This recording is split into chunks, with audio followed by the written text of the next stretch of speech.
Drifting towards dead orthodoxy. We must pay more careful attention, therefore, to what we have heard, so that we do not drift away. Hebrews 2:1.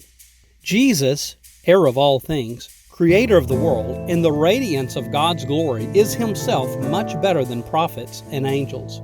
The author of Hebrews has just powerfully presented this truth, and now he exhorts us to pay more careful attention to it. As Christians, if we are not intentional in paying more careful attention to this resurrected man, Jesus, we can drift into something called dead orthodoxy.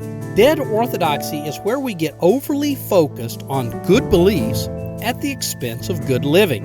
And by good living, I not only mean doing good, but having a good, thriving relationship with Jesus that comes through the Holy Spirit. See John 7:38 and John 10:10. We may believe the right things, but they do not necessarily affect how we act, feel, or relate to God. Christianity can't merely be a religion of doctrines, creeds, and liturgies, which are form minus power. In other words, dead orthodoxy. 2 Timothy 3:5. Our Christianity must affect choices and energize life.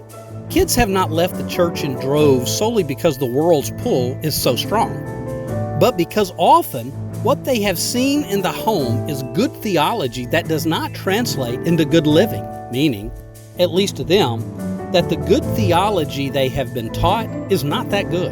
After a conservative resurgence that rightfully saved a major denomination from drift into liberalism, a pastor I knew asked one of the leaders of the resurgence, "Well, now that you've gotten rid of the liberals, how is dead orthodoxy working for you?"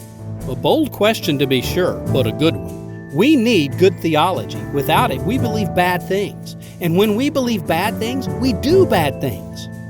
But we need more than good theology. We need a good life.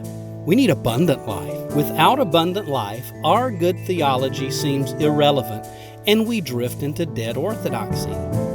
The author of Hebrews is telling his readers that they have a role in preserving their souls, and that it begins with giving intentional focus to the beauty and character of Jesus that he has so eloquently displayed in the previous chapter. He is not giving them a list.